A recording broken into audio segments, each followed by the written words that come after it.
So I want to start by welcoming everyone to this seminar. We have with us Will Larnach-Jones and Sindri Ástmarsson. Both of these fine gentlemen are from the Iceland Airwaves team. I myself, my name is Cheryl, and I work with Úthon, Útflutningsskrifstofa Íslenskra tónlistar. And I understand that with us today, we actually have some people who are not from Iceland. So for those of you who are not based in Reykjavik, that would be Iceland Music. To the rest of you, we're the music export body.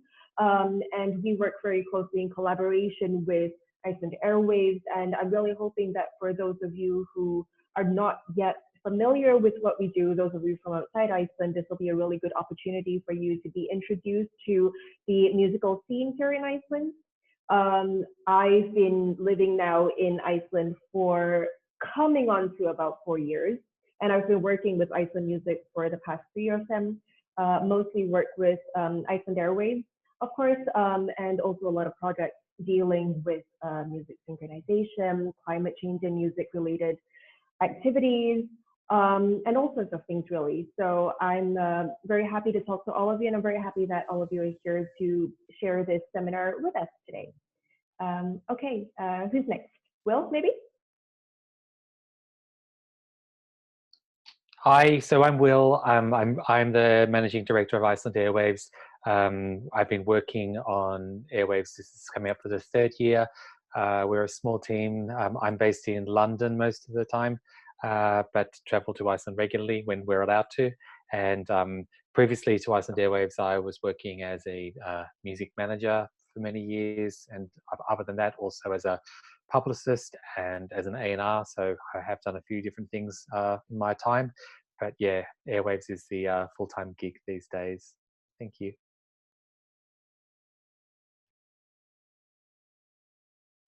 Oh, who's next? Sindri?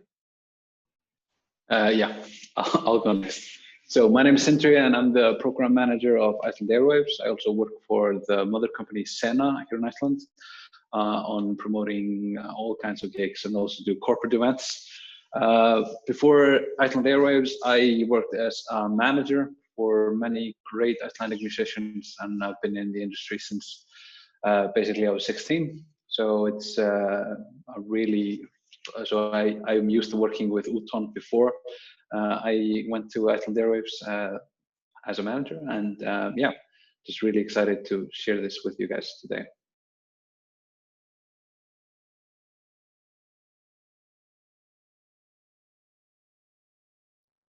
Cheryl, do you want to call out people?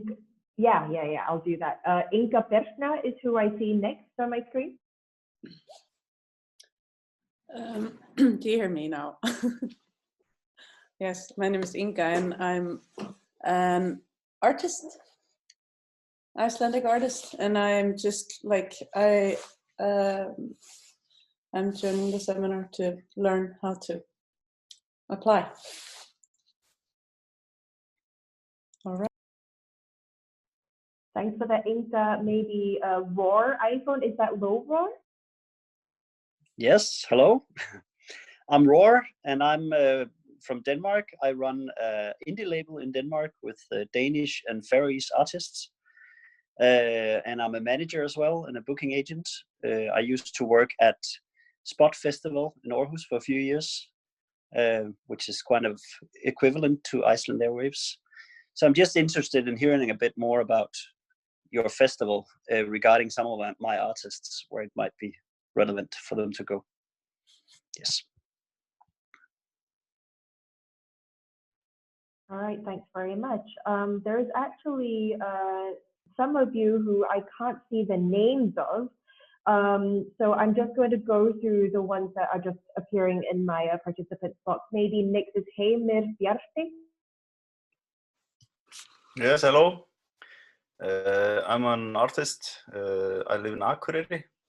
I have a band called Volta, and we are trying to get some info about your festival and try to maybe apply and, of course, apply. And I also I'm a music teacher, singing, and also guitar. So yeah, thank you. Thanks for that. Hej med Johanna Elisa. Yes, hi, I'm Johanna. I'm an artist, and I'm just here to get some info as well on how to apply. It's gonna be cool. Thanks for that. Laura and Lauren, like Laura first, I think.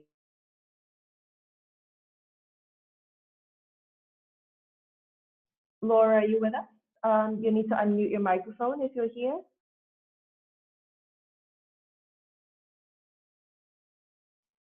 Got you, Laura. All right, maybe next Lauren instead.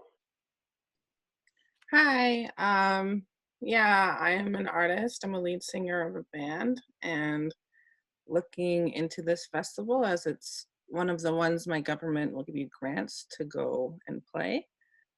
We used grants to play Japan a couple of years ago. So yeah, just looking on information on how to get booked and more information about the festival. Great. Sasha next.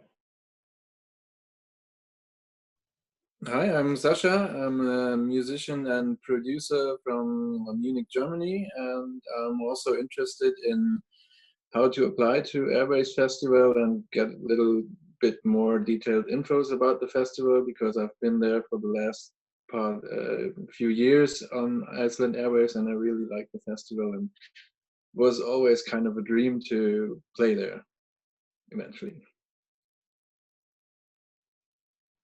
All right, and Siki, are you with us?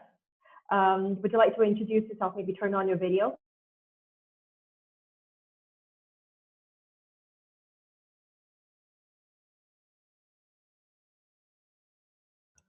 Got a little sidetracked there. Hi. Hello. My name is Siki. I actually work with Cheryl. I run the Iceland Music Export Office. I'm the managing director here. Glad to see you all. Good to see you, Will, and you, Sindri, and the rest of you as well. I'm just sort of going to be listening in, but don't want to participate much right now. But thank you all for being here. Thanks for that, Siki. I can actually see him through a glass wall here, so quite funny. Okay, Sindri Thor, you're next.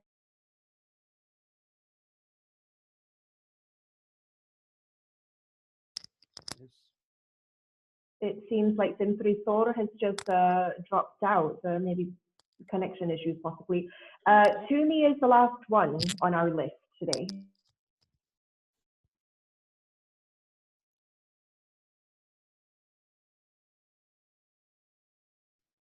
Tumi, can you hear us?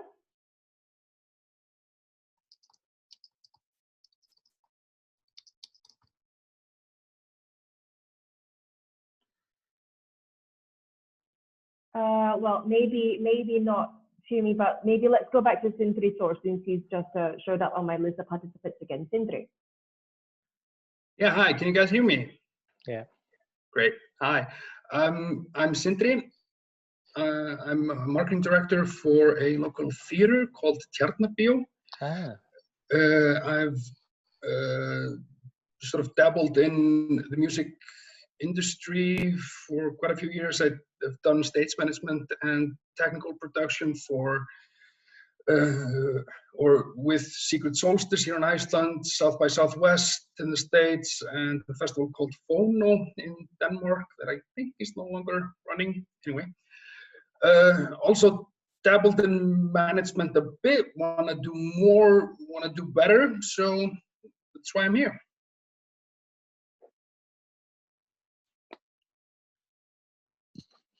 All right, and I think that brings us to just about everyone who is currently in the chat. I'm expecting a lot more people to be just joining us, dropping in and out. But feeling any further things that need to be said, of course, housekeeping rules, keep your microphone off until you have a question. If you have a question, please either drop them in the comments box or just leave them for the end of the session when we'll be having a Q&A. So without any further ado, Will, take it away. Do you have a screen share you have prepared? Or? Yep, hi, I'll be sharing screen, and I'll do the first part of the presentation, then Sindri will do some, and then I think probably the best idea is we'll, at the end, if everyone's happy to do it this way, is, you know, probably Sindri and I will both kind of respond to the questions, you know, as everyone's ready. So I'm just going to share my screen. Just bear with me. This is the first time I've done it on Zoom, so hopefully I get it right first time around. Okay, share screen. Okay. Can we see that, guys? Yeah, you got it? All right, great.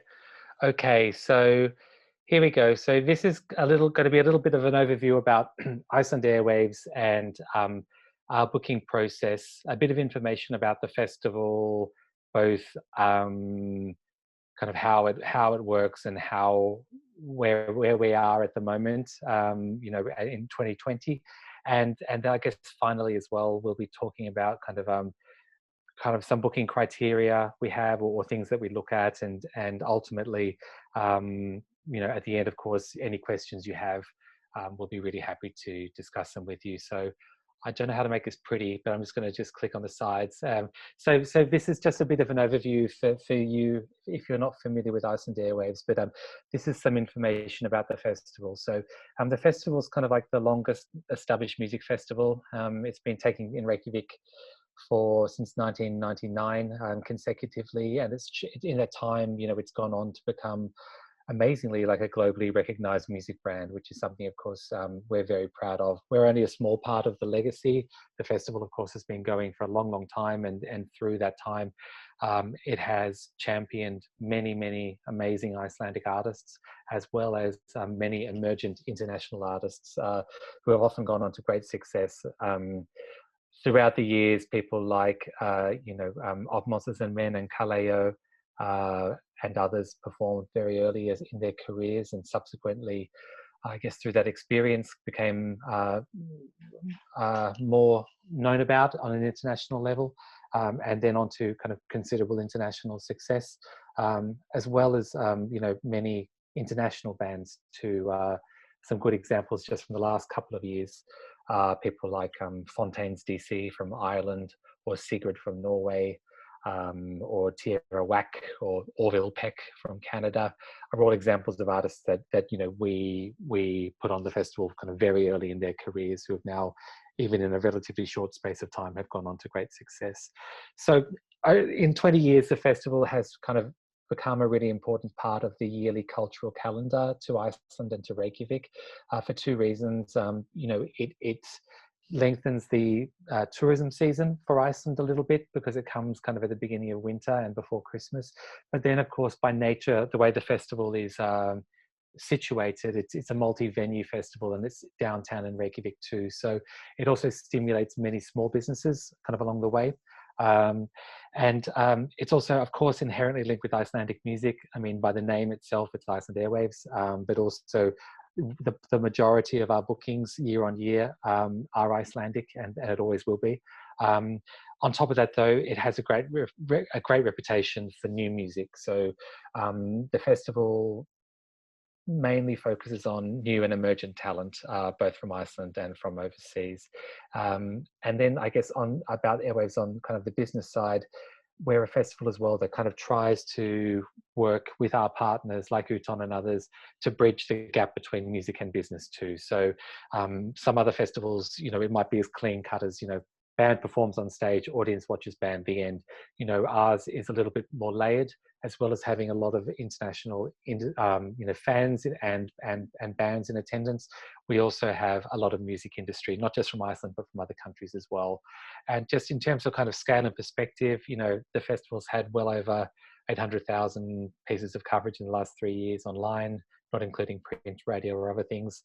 KEXP sessions, which have been going well before us for over 10 years now, have amassed about 85 million views, the bulk of which are Icelandic. The brand familiarity in the US is very strong. Just by one example, it's about 14% of people in the US know about Iceland Airwaves. And, you know, again, it's a statistic at the moment here, just particular to the US, but there is a really strong interest in Icelandic music and culture in a key demographic, which is 18 to 54, which is fairly aligned with our kind of general public audience. So a bit more specifically about the festival. Firstly, when? So the festival year on year takes part in the first week of November every year. I believe a few years ago it used to be the last week of October, but certainly for the last few years it's been the first week of November. And this year it'll be taking place November 4 to November 7. Some of you, obviously you from Iceland will know much better than I, but there's been a lot of positive news more recently about kind of positive response to the COVID situation in Iceland, and we are feeling optimistic. You know, it's impossible to have a crystal ball, but we are feeling optimistic that this year things will be taking place very well for November. We don't think we will have the social distancing issues playing part in our venues, and all things in all, I think we'll be looking really positive for that time of the year.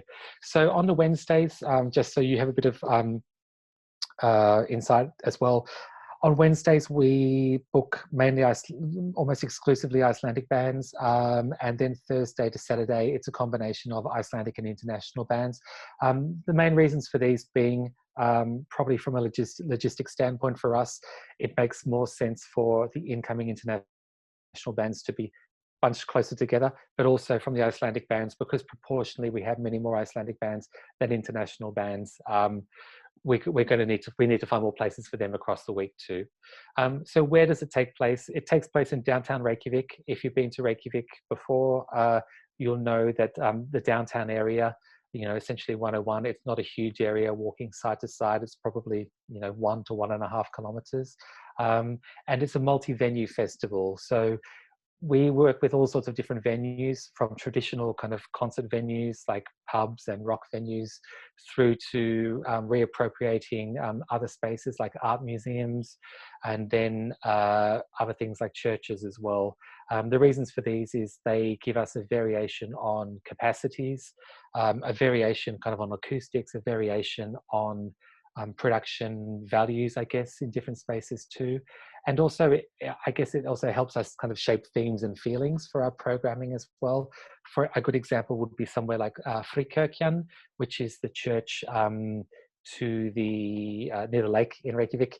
You know, it's a beautiful 500 capacity venue, and largely speaking, because of the space and because of the acoustics, we tend to program more music in there that either might be leaning more towards acoustic and or unamplified and or you know, neoclassical and everything in between. But yeah, that's kind of how that helps us with the programming. And then it's good to note as well that all the venues are within walking distance of one another too. So everything's kind of located very centrally. In terms of kind of audience and artists, firstly, in 2019, just to give you an idea of the scale of attendance, we had about 8,000 people in attendance at the festival. That would include bands and their teams as well. But you know, it was healthy. I think this year we're hoping for similar, but a little bit less, I would say. I think it would probably be closer to 7,000, given the current COVID situation, and particularly with uncertainty around America specifically, I would say. The ratio of audience from the general public year on year, these days it's been presently around 55% Icelandic and 45% international. I think this year it may skew slightly more Icelandic again. I think it might be 60-40, so 60% Icelandic and 40% international. And we have people coming from all over the world every year. Last year we had 60 countries in attendance from the general public, and I think we'll be looking to have the same again this year. I think already we've got people from 30 companies who have bought tickets to attend the festival. And year on year there's a strong attendance patterns.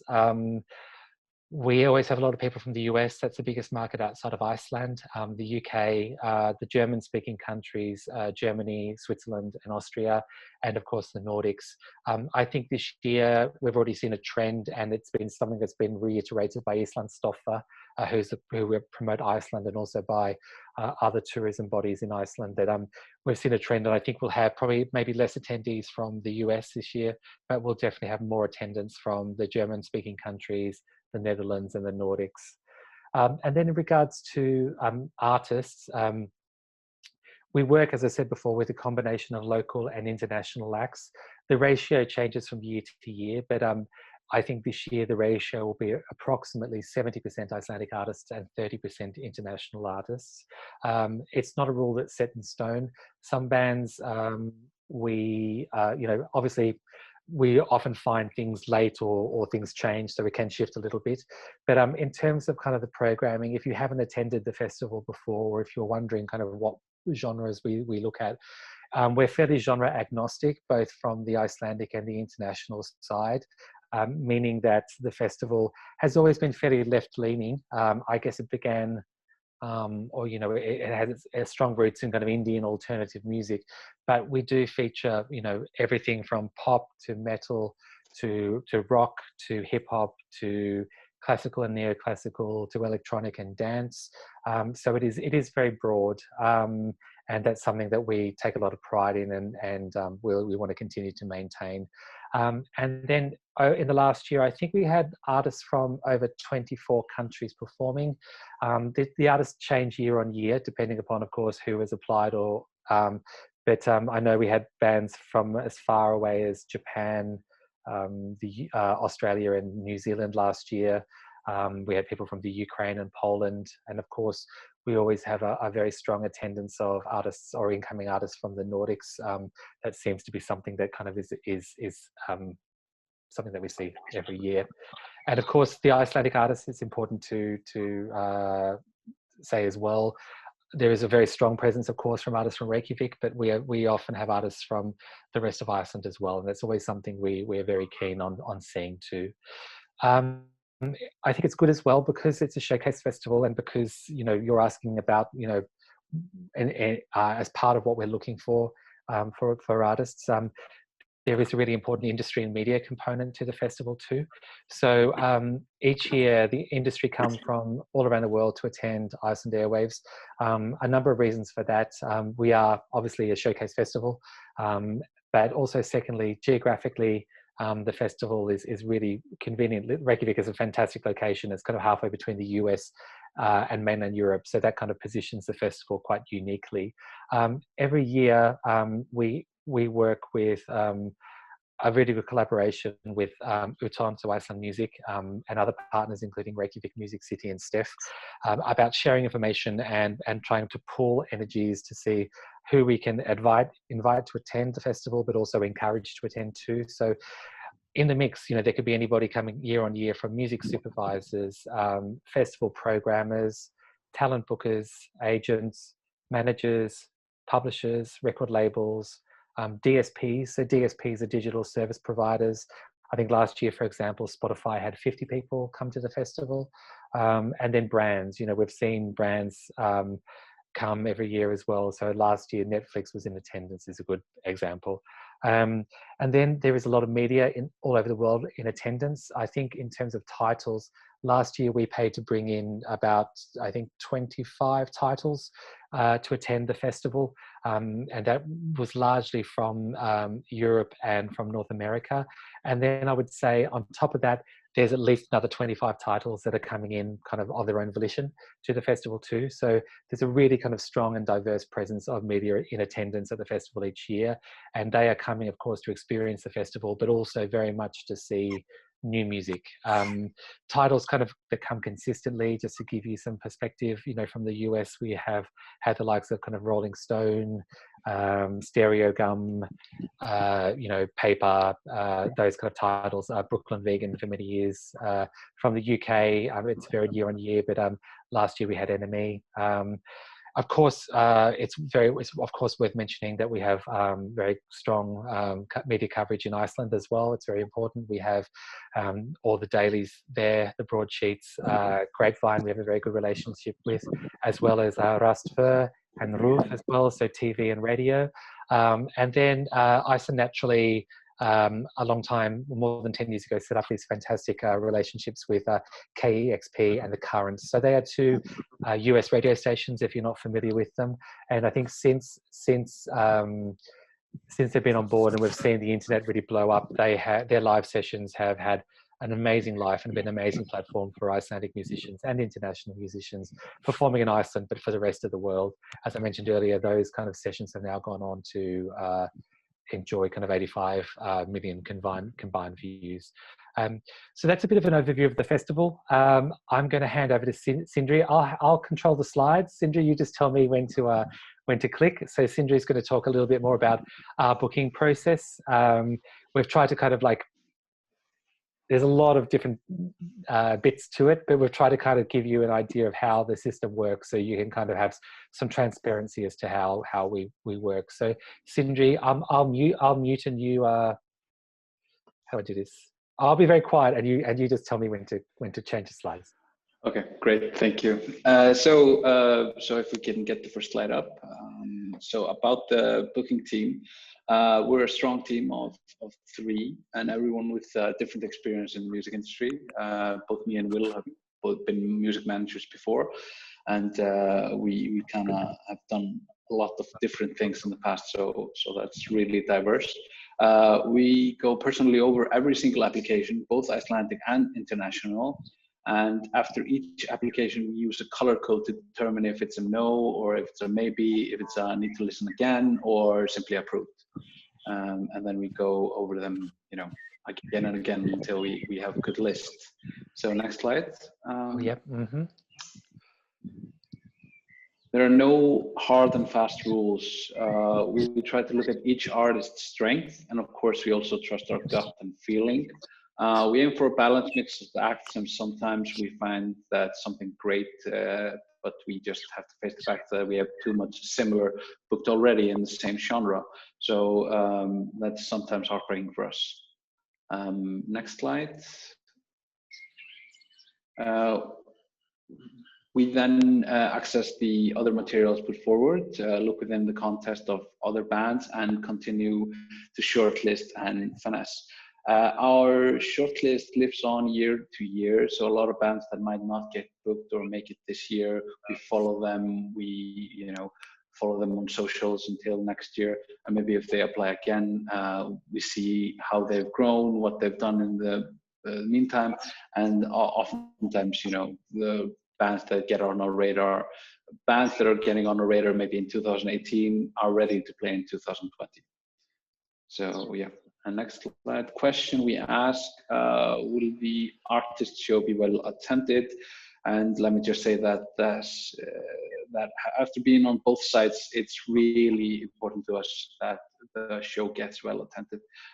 It's heartbreaking for a manager with a band seeing an empty room, but I can assure you that as a booking at a festival, it's much worse. We want everyone to have a good attendance, especially for the international bands. We hate to see a band that have invested getting over and not getting any audience. That's just heartbreaking. So we really try to maximize each band, and that's why we were really glad with last year that there was a healthy crowd in every show.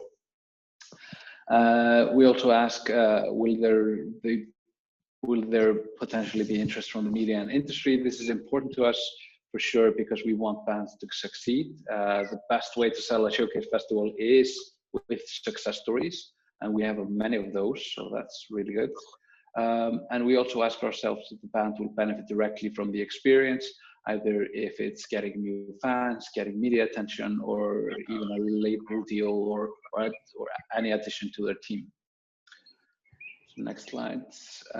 So positive criteria: the quality of the artist's recorded music, evidence of some touring history, a decent live show, effort in promoting their career in music, and some presence on social media, and effort in building an audience, and a plan. It's good to have some kind of a plan, or at least have a good team around them to know what they're after, what they want to achieve, and what's coming next. We often look at the release plans for bands, so that we don't want to have a band that isn't releasing anything a year before the festival, and maybe is releasing their album a half a year after the festival. And the festival will, it's not as beneficial as you would think. Next slide. So other considerations, presence on DSPs and YouTube. Obviously, this is something that's you know, delicate for some people. We don't only look at numbers. We also follow feelings and gut feelings and stuff. We know it can be hard these days to get DSP number, but you know, we take all these things in consideration, and none of them are, you know, there. If you don't have one, you know, if you have something else, we will definitely look into that. Evidence of previous media coverage, that's really good for us. Good in connected following on social media, and support from the local industry or export bureau. So we've been, for example, this week talking to all the export bureaus, or not all of them, but like this week alone, we have 7 meetings with export bureaus, and we really want to bring in bands that are getting support from their local export bureaus, because that will help everyone a lot, you know, both with cost and also just with connecting the dots and meeting the right people. Next slide. Things to remember, like many music festivals, Iceland Airwaves is a competitive space. If you were unsuccessful this year, do not be discouraged. It's a big commitment to play the festival, to make sure to be ready. So, you know, what I've learned in this job is telling bands when they're not ready. You know, often telling bands that are my friends that they're not ready for Iceland Airwaves. It can be heartbreaking, but you have to really play it at the right time, because otherwise it's a missed opportunity. Cool. I think I'm going to go through the last couple of slides here before we start to take questions. So just to give you an idea about the basic things that you need as part of your application. Obviously, your contact details, have them, you know, ready. And I think it's great to kind of assemble these things before you apply, before you start the process, so it's just easier for you. But the handy things like we need your Spotify profile, your YouTube profile, and your socials. A short bio in English, please, is helpful, because the audience for the festival comes from all over the world. We need the bio in English, and it's a maximum of 1,000 characters, so that's around 200 words. And then a photo. One photo is fine. The reason why we ask for all of this now as well is because of our system. Once you send us this now, should you become accepted to play the festival, we don't have to ask you to do it again, which is really nice. It just makes everyone's lives as simple and easy as possible. And then some things we just want to kind of reiterate about everything we've told you right now, both with the process and the festival itself.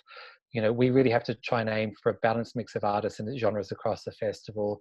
You know, from the Icelandic perspective, we really do our best to try and represent what we feel is a good representation of what's happening in Icelandic music kind of in general, and for that year as well. As Sindri mentioned, you know, something that does really kind of weigh in artists' favor is upcoming or new material, ideally released prior to the festival, because it really helps assure good attendance, and also maybe some media coverage ahead of the festival and or radio play.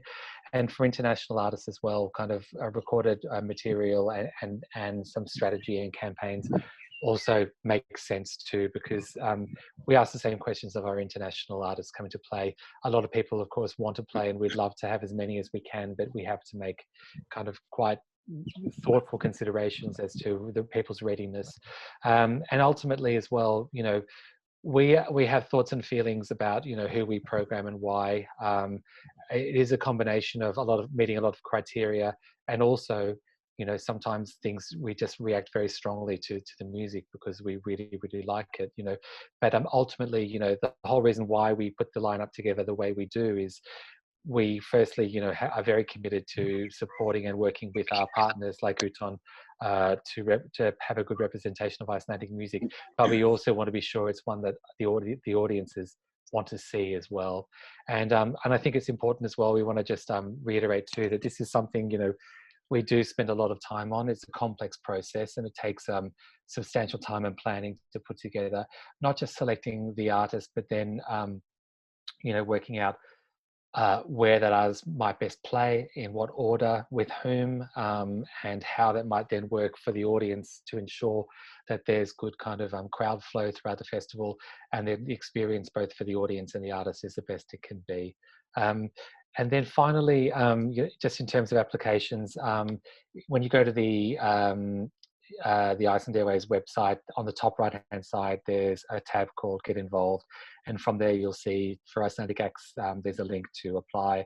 For international acts. And then there's an FAQ just about the festival in general.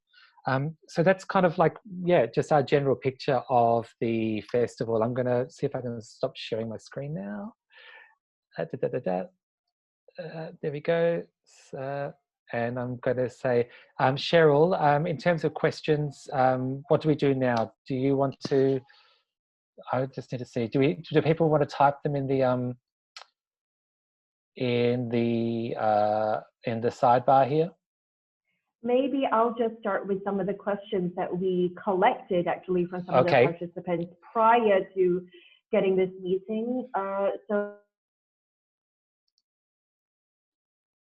Sorry, I just realized that I have to just click the unmute button instead of just having my space bar so that it keeps. Right, so some of the first questions are things like, what material do you prefer and where is it best to send it to? Will, I think you answered that question, but do you maybe want to elaborate on that a little bit? What material do you prefer and where? Sure. Like basically kind of the stuff we like is the stuff that we've outlaid in the application process we just mentioned before. I think the bio is helpful. I think it should be, I think one thing to talk about there is if you have any kind of live show highlights that you can briefly mention there. Often if you can briefly touch on, if you have a couple of good quotes to touch on in there. I think it's important as well, definitely quality over quantity with the bios. I think a lot of the time people worry that it has to be something really florid or really descriptive, and sometimes we just want to know kind of like, it helps to know where you're from, how many of you there are, if you have upcoming material, have you played before? That's kind of information that's very helpful to us in the bio. But then, from the YouTube and from the YouTube and from the Spotify, we can get a sense of kind of material, and we can dig around there to see how much material you've released. If you have your YouTube, obviously it's great to have some live footage on there as well, because that helps us, especially kind of when we're thinking about what kind of size venue and or what kind of stage might work well for you too. I think kind of like on the other side, things we don't need, we're pretty much digital, all the way here. So, and we just use kind of streaming, so we don't MP3s or anything like that we don't need, and press packs and that kind of stuff is not necessary. I think just top line information, we find that like I think that as we said before, we look at a whole mix of criteria, but I think in the middle of all of that, of course, the quality of the music will always stand above everything else too. So if that's there, the rest of it kind of comes together pretty quickly in terms of the puzzle. All right, thanks for that, Will. I have another question, and this is one of those that are from, I believe this would be an international act. Yeah. Can we play in Iceland with my band? Are there any visa restrictions for those international acts who might be interested to play? And then after that, I've got another question in the comment section from Lauren, which is what happens if a band books and then the country has travel restrictions in place. So two questions, first being any visa restrictions, and secondly, what happens if their country has COVID-19 travel restrictions? Yeah, okay, so to the first question, it really depends upon the country. We're not experts, but we don't supply work permits for bands. It's your own due diligence, but to date, I think from the last 2 years of bookings, we haven't had any bands coming from any countries that need to apply for work permits. What I can do after the call, Cheryl, I'll just share with you a link from the Icelandic government in regards to work visas and permits for performances. But I think you'll find that it's a lot less heavy going than, let's say, the United States or what will become the UK. There's not the same sort of automatic thing where you need to have documentation, permits, or anything else. And in regards to COVID, yeah, it's a good question. It's something that it's difficult for us to say until we get closer to the festival.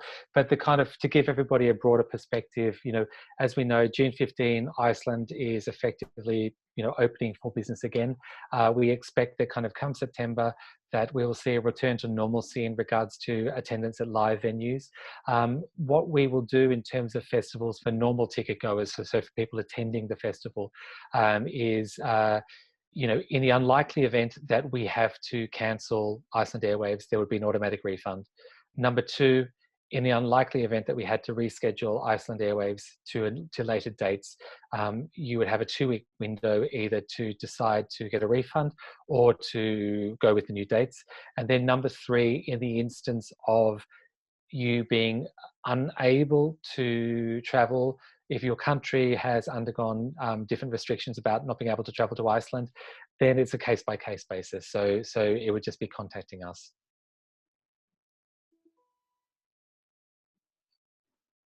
Maybe if I can just add, because I Yep. see that Lauren also wrote, will it look bad for the band? Of course, if there are travel restrictions in your own country and you can't get out of the country, of course, it won't look bad for your band. We will totally understand.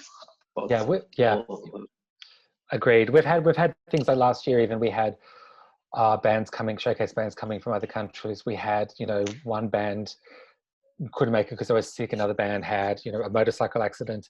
Another band missed their flights, and another band lost their equipment, and another band also got to the festival, and then they had a tragedy or a family emergency, so they decided that they couldn't go on stage. So we understand that things happen where of course we're human, and we understand that human things happen. We're not, it won't be the end of the world. And what we always do, of course, in these instances that things happen, we make sure that we let fans of the bands know that if they're unavailable to play, we will send out a message on the app or wherever, or on a social media where relevant, saying this band is unable to perform this year, etc., etc. So we let people know too.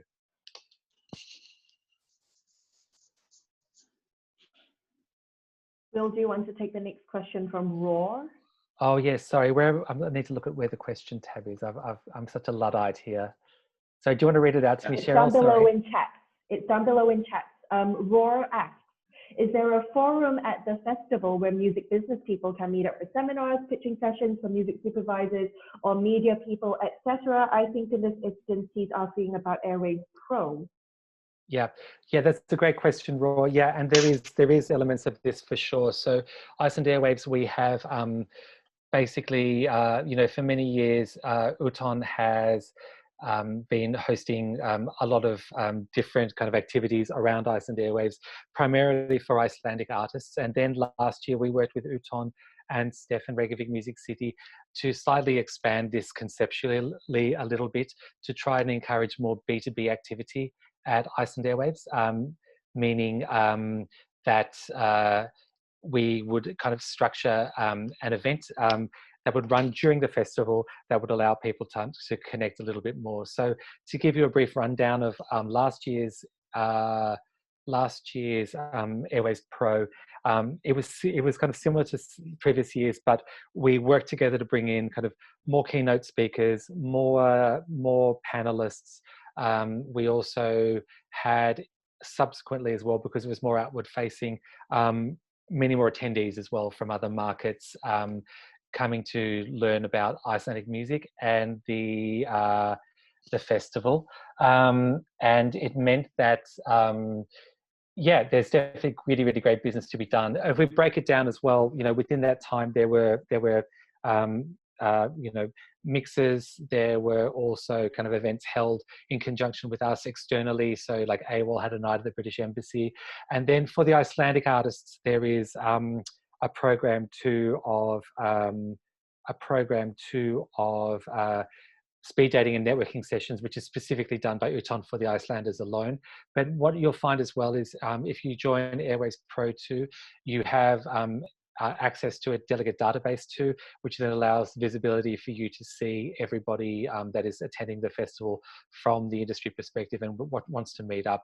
A good point to mention here too is because of the scale of both Airwaves and Airwaves Pro, it's relatively small speaking compared to Eurosonic or Reeperbahn, and there's a real plus to that. We feel is that I think people are there in a really fantastic, friendly, unique environment, and it means that people will be really willing to, I think a lot more relaxed perhaps than you might see them at other events. I mean, we've certainly seen from some quite well-established journalists and some very kind of, I guess well-established keynote speakers and others at the festival.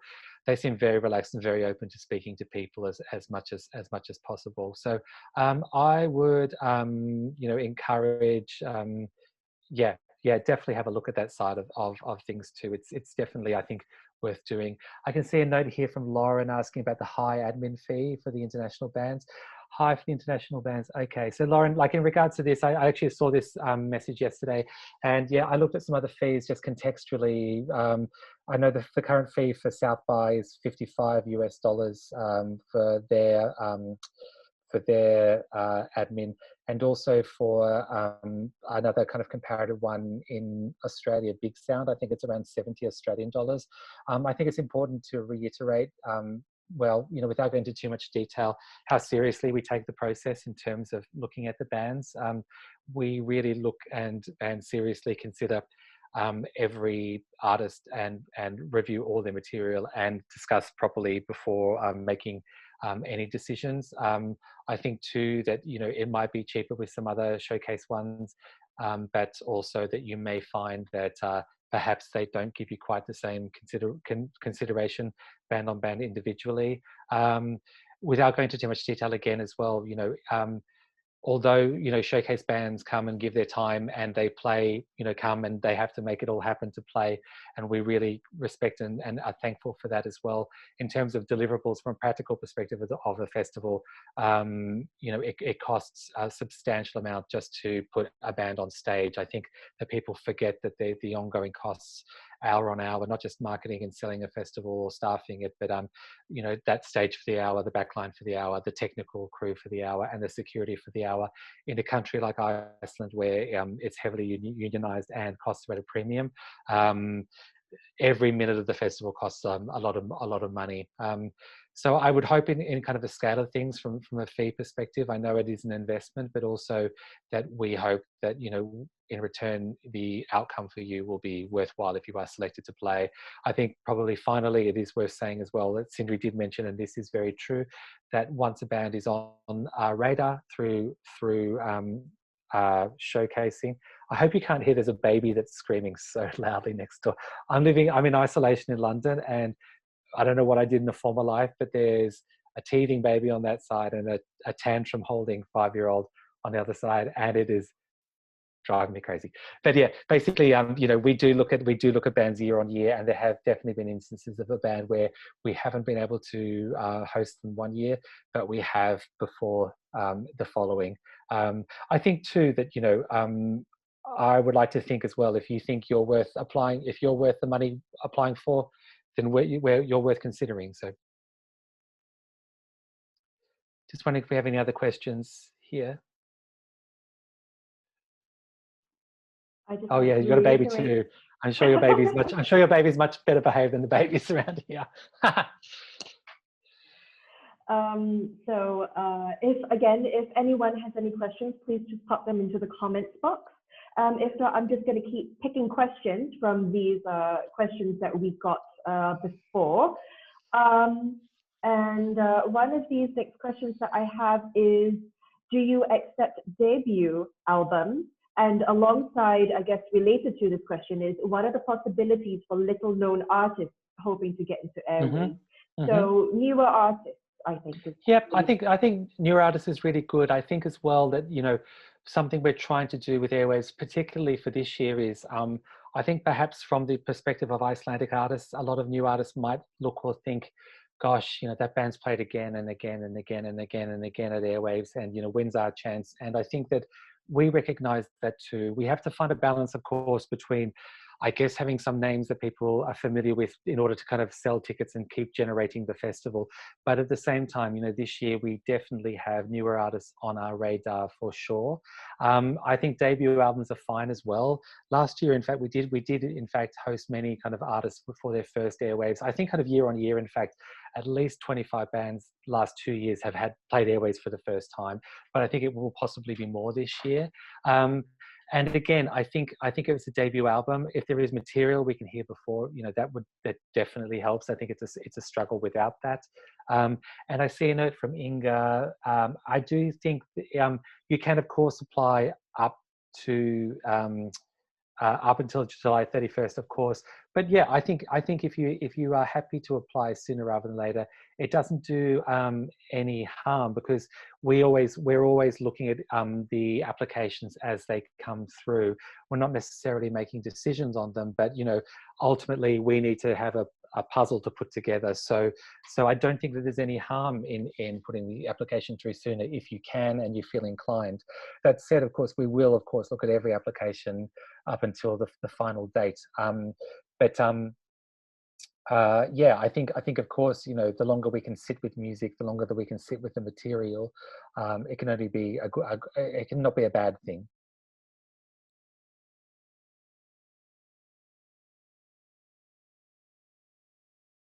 Cheryl, do you have any other questions from before? Or should you include unreleased material? Yeah, if you can include unreleased material if you like. I mean, probably the best way to do that with our kind of system would be, maybe if you can send it as a private YouTube or something or like that would be great. Or you can maybe send it as if you send us the bio, you can send us a private link in the bio. Private SoundCloud. SoundCloud, yep, great.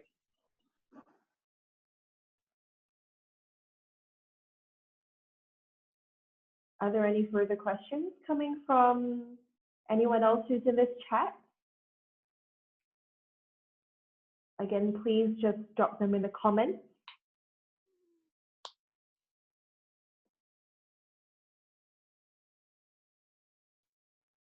And if not, I think this might actually be one of the rare seminars that I have been that we are actually bang on time. So maybe some closing words from you, Will, and then after that, Sindri. Sure thing. Well, thank you everybody for taking the time to listen to us waffle on today. I hope it helped. I guess that kind of we share a lot of that, probably similar things to other festivals, but I do think kind of we are fairly uniquely placed, and I guess this year as well, given that we've seen sadly so many festivals both in Iceland and in Europe and in the UK and of course the Americas just not happen this year. We are really optimistic that Airwaves will take place, and we hope that the people that do get to perform at Airwaves will have a really, really great experience. So by all means, please apply, and we look forward to hearing your music. Sindri, do you have anything to add? No, just concur with you. I think we're all really optimistic here, and people in Iceland can definitely see the light of day again. So yeah, just looking forward to a great festival and hope to see as many of, hopefully all of you apply to the showcase.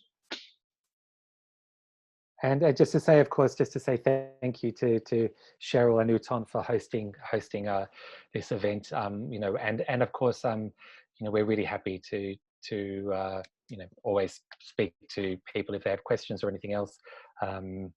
We are reachable fairly easily through the website and things like that too.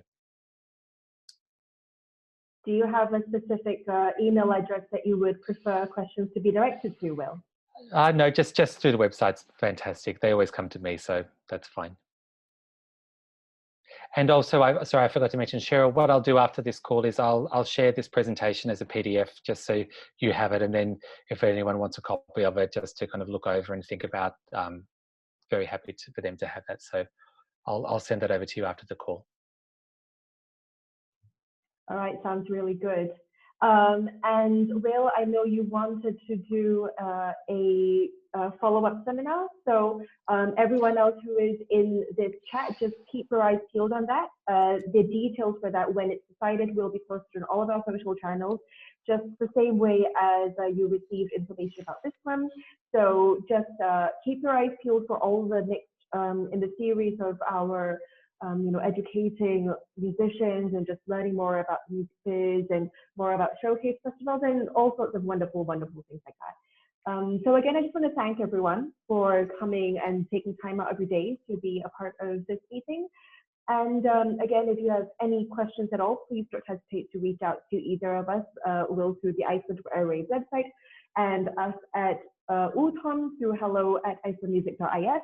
Please feel free to shoot us with any sort of questions that you might have, and I look forward to seeing all of you the next time.